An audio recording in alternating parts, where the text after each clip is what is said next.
Hot on the heels of dominant space players like the United States and Russia is a new kid on the block, India. India has officially joined the global space race with its Chandrayaan-3 mission, the first in the world to land near the rugged south pole of the moon, a region believed to hold valuable resources like ice water. Topping off India's technological feat was a revelation that the project cost less than $75 million. To put that into context, just imagine Hollywood sci-fi blockbuster Dune Part 2 reportedly cost $190 million. Launching off its recent successes, India is planning human spaceflight missions and even its own space station next. I'm Haslinda Amin, and this is Momentum.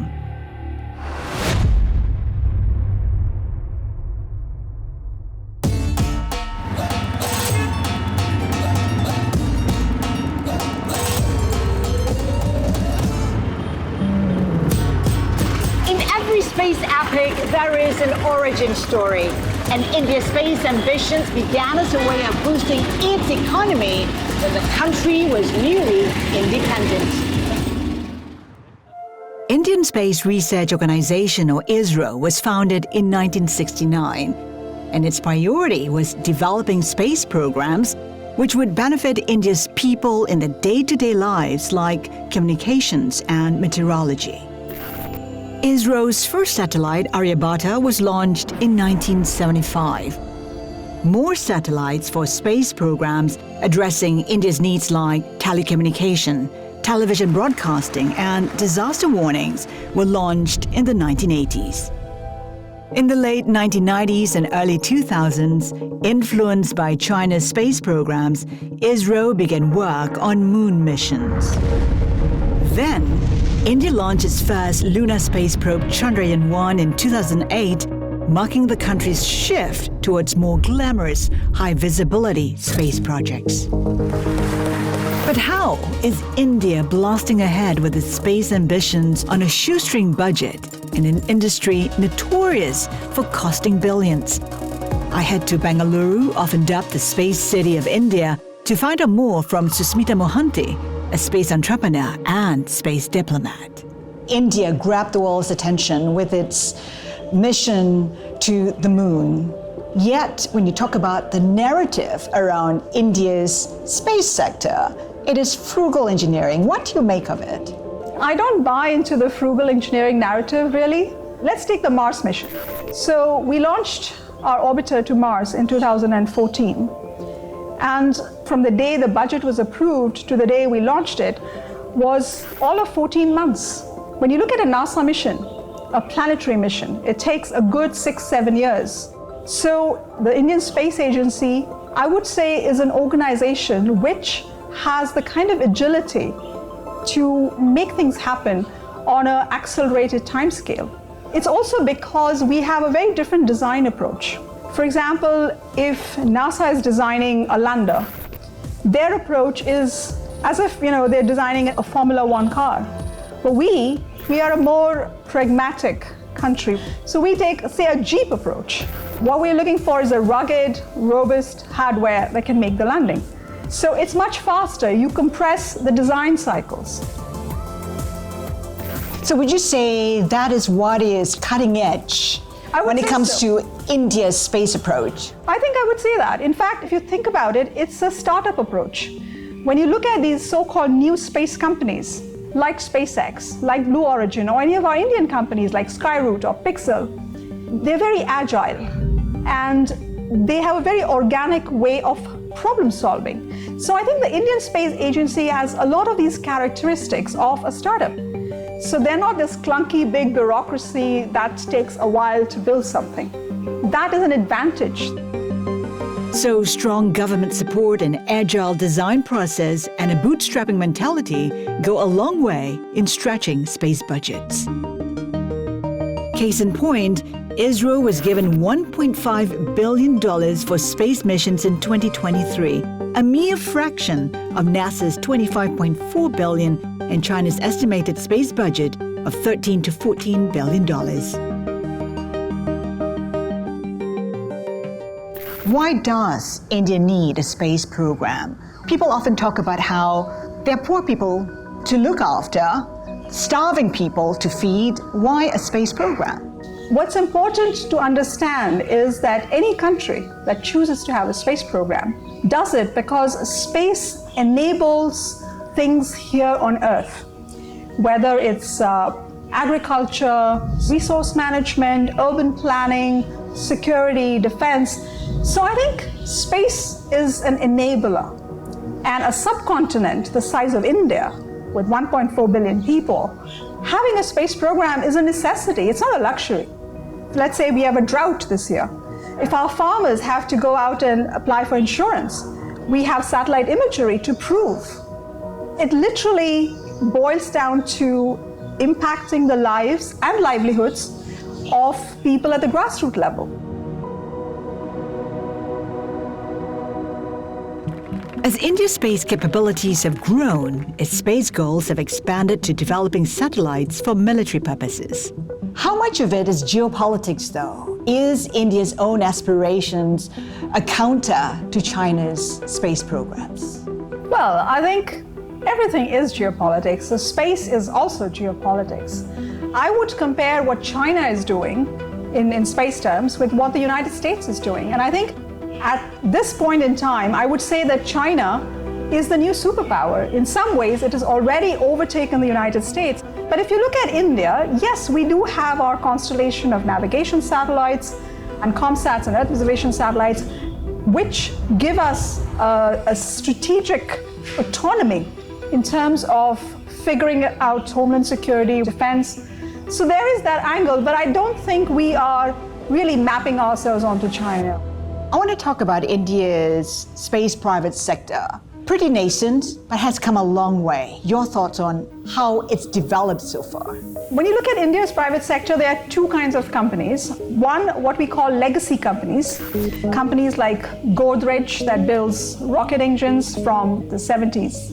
We have Tata Advanced Materials that does composites, HAL, Hindustan Aeronautics Limited, right here in Bangalore. We have Haslinda Aerospace also in Bangalore. They build everything from rocket fairings to the satellite bus. These are legacy companies that have been designing and building systems and subsystems to meet India's domestic mandate for decades now. And then fast forward to now, we have what we call new space companies, essentially startups. In Bangalore, right here in this city, we have at least a dozen startups which are working on cutting-edge technology. The startups are adding to the momentum that has been built over the last 50 odd years. The momentum of India's space tech development has also quickened as India shifted from building space assets for its own needs to opening up its space industry to private companies and foreign investment. Is space exploration the next gold rush? The global space market is worth an estimated $440 billion, and India's share of it right now is a mere 2%. Since the private space sector in India opened up, hundreds of startups have sprung up to vie for a slice of the pie. But I wonder, what can Indian space startups do that SpaceX can't? I traveled to Hyderabad, a tech industry hub and home to many Indian space startups. One of them is Skyroot, which aims to make spaceflight affordable, reliable, and regular.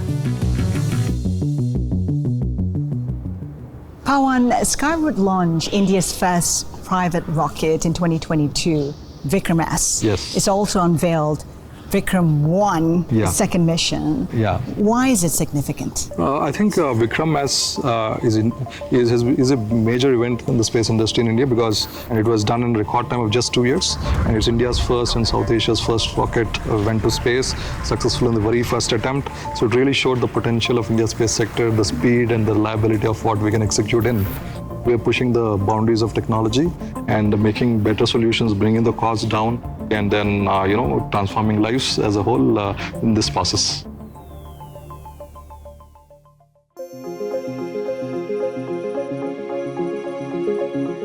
Pawan, what's the mission of Skyroot? To put in one line, our mission is to open space for all. Space transforms human lives, through GPS, communication, Earth observation. Today, the access to space is very expensive, very limited to a few. So, democratization of space. Absolutely. Where are you with that? So, we are just making our baby steps. We launched our first rocket mission, which is India's and South Asia's first rocket launch in the private sector in 2022. Next, we are going to launch satellites to orbit, and then maybe one point of time launch humans and cargo to space.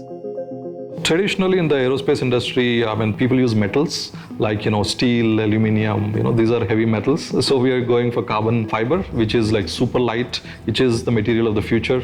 You can put more payload to space with having an all carbon fiber rocket. So that is one major technological advantage. And second is we use 3D printing. So we are bringing down months to years down to just few days to manufacture and test a rocket engine. Now, you talk a lot about how you do it faster and you do it in a more cost-effective way. Yeah. How is that India and how is it that Skyroot is able to do that? So basically the cost effectiveness is in the DNA, innovation is in the DNA, and reliability is in the DNA. We don't want to waste a lot of hardware in getting lost. So we want to ensure that it's always working in the first time itself. So that saves cost, the mindset of efficiency, utilizing less resources, being more resourceful. All this comes in the culture and the DNA in which we are brought up with. With a global space launch market projected to hit $47 billion by 2032, innovation and resourcefulness, coupled with speed, are necessary for Indian companies like Skyroot. When we started Skyroot, there were like slightly over 1,000 satellites. Right now there are 10,000 satellites.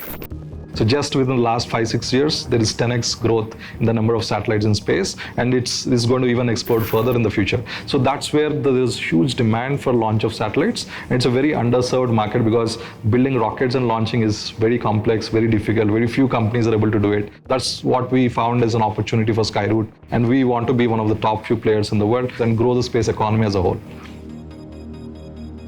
But for Skyroot to soar to new heights, they'll need to demonstrate orbital launch capabilities to truly compete with further along American and Chinese space companies. We want to start launching customer requirements, customer payloads to orbit. And I think that's a very important phase to do more launches and make it sustainable and go profitable in the next few years.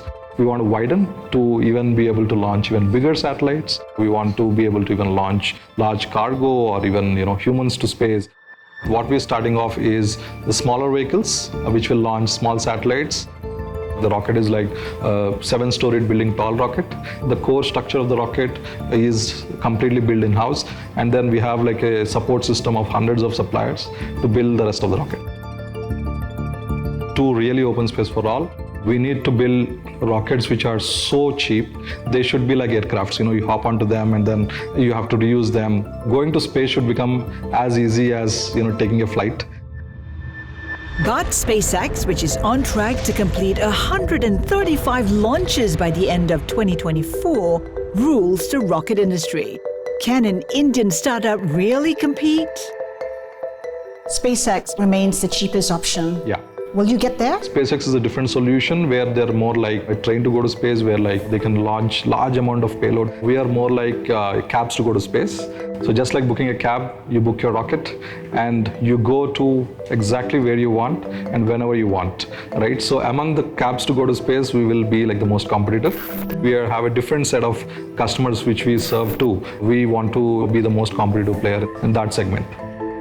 Your mantra is build it fast, test it faster, and as you said, you have hundreds of suppliers. How do you ensure that all your suppliers are also adhering to that mantra? We have a very strong quality team, and also we handhold a lot of the suppliers to see that, because like space is very unforgiving. Even probably a bolt failure can cause a rocket failure. So we are like very quality conscious. Pawan believes the exponential growth in India's space sector will be driven by lower costs, and wider access to technologies. I think the space sector is very beginning phase, right? So I think there'll be extraordinary growth over the years. As the costs go low, more and more people get in the sector. It becomes more and more services to get into. And we will get probably very low cost internet for 50% of the world population through broadband internet directly from satellites. All this is going to happen in the next decade. And for India, we have extraordinary talent, which is growing year by year. Every year, like 15 million engineers pass out of Indian colleges. This is like the fuel for the space industry. A lot of talent in the sector which can be tapped. For India's space economy to flourish in the coming decade, a steady pipeline of talent is needed. I traveled to the Indian Institute of Astrophysics, or IIAP, in Bengaluru to see where young minds are shaped by real-world research. We talk about how you need young talent to ensure that India fulfills its space ambitions. How do you think this institute helps to develop talent for the future? We access a bridge to transfer the knowledge to the student community. For the student programs, we help them in designing the things, then we help them in qualifying their payloads to meet the harsh space environments, and we offer our laboratories to test, integrate, assemble their payloads and qualify for the space conditions. The IIAP also supports Indian space startups in designing, developing, testing, and placing their payloads on satellite launch vehicles. This wide-ranging collaboration between academia, industry, and research institutions provides fuel for India's space tech development to accelerate. Take Bengaluru-based space data company Pixxel, for example. The 5-year-old startup may not have come about if not for its co-founder Awais getting the opportunity to design and build his first satellite at a college program run by ISRO. Today, Pixxel builds hyperspectral imaging satellites which can monitor the health of the planet above and below the Earth's surface. Awais, I'm really excited to be here to get the first peek at your newest satellite, the Firefly. Yeah, so happy to be unveiling Firefly. This is what we're calling the commercial satellites that we are launching later this year, and a constellation of 6 of them that will go up in the next few months. Whereas the human eye sees colors of visible light in mainly 3 bands, red, green, and blue, Firefly's cameras capture and split light into more than 250 bands, far beyond those typically observed by conventional satellite imaging systems.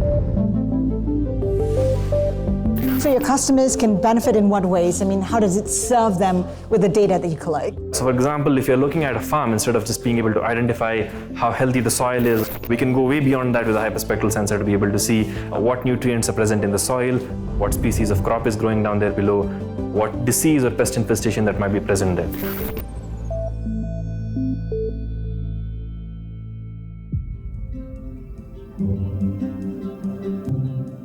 So what exactly does Pixxel do? We know the mantra is to create a better life on Earth. How are you doing that with your technology? The goal is to build a health monitor for the planet, to see what's happening on this one planet that we call home, like we would generally do for our own bodies and take care of it. As a college student, the idea was, let's see if we can use existing data that's coming down from satellites already in orbit, analyze that data to extract useful insights for farmers, for people trying to detect pollution levels. When you looked at all of this satellite imagery, you could see some things, but there was a lot to be desired. For example, if we wanted to detect a crop disease that was ravaging a part of the farmland somewhere, we couldn't see that, and $500 billion worth of crops are lost every year just because we're not able to catch pest infestations or crop diseases in time. And that was the genesis of the idea. If existing data from space won't cut it, let's build and deploy our own constellation of these hyperspectral imaging satellites. Pixxel was at the right place at the right time. NASA had proven the usefulness of hyperspectral imaging on a previous mission. If there is demand for hyperspectral data, why has there been a vacuum? Why hasn't there been a player, for example, in the US, which has been in the space business for a very long time? I think if you look at any of these niche or critical technologies, especially in space, it usually follows the pattern of a curve. It's space agencies and organizations that spend decades and hundreds of millions of dollars in building a new technology for the first time. And then it starts getting commercialized once people see the value in it. The NASA satellite was not good enough for commercial users. Now the challenge for private entities was, can we figure out how to make it of a much better resolution? Can we figure out if we can do it at 10 times or even 100 times lesser cost? And then can we put it out there in a few months rather than many years that it would take? When you ask the question, why were there no touchscreen mobiles before iPhone in 2007? There was no technology to sort of enable that a few years before that. Pixxel may be a young startup, but it has already raised more than $71 million in funding to advance its satellite technology. Its applications span multiple industries, from farming to oil and gas. We work with a lot of oil and gas companies to help restrict their impact on the environment. If you're looking at an underground oil leak, that's invisible because it's underground, but it ends up changing the chemical composition of the soil, which we can pick up from our satellites. We work with governments across the world to help with deforestation. We also work with carbon credits. We can identify if a particular part of the forest is sequestering a certain amount of carbon. We help governments make sure that everyone's adhering to the UN norms and they're behaving as good actors. 10 years down the road, how do you see satellite imaging benefiting the world? Paint a picture for us. In 10 years, someone should just be able to pick up a phone, type in, tell me what the water quality index for the lakes are in Bangalore. And our models and data will sort of compute that in the back end and provide the report that is needed for identifying the water quality. Or someone could just type in, give me the rough estimate for the yield of rice in India for this year. The models that we have will be able to compute and send it out. Democratizing this in truly a fashion which each and every person in the world can just pick up their phone, log into an app and search for these data brings in, I think, just a more transparent and information-led world. How do you see companies like Pixxel advancing India's space ambitions? India is definitely the new kid on the block with regards to the private space sector, only opened up over the last 3-4 years. Most of the startups that are working on this are not more than 5-6 years old. People can go into building robotics, people can go into building aerospace. Something that would have been like a dream forever for most people is now starting to become a reality.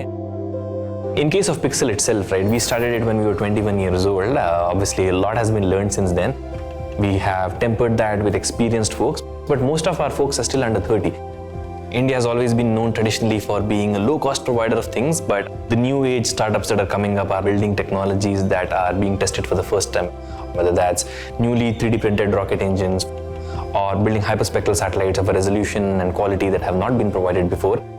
It's not just about providing components and services and solutions to India, but at the same time build in India for the world. A young, skilled population, government reforms to open up its space sector to the world, new startups hungry for success. These factors may well be what India needs to become a bigger player in the global space economy, which is estimated to triple to $1.8 trillion by 2035. India's space ambitions are reaching new heights, with each mission propelling its reputation further into the cosmos. Check out our next Momentum episode.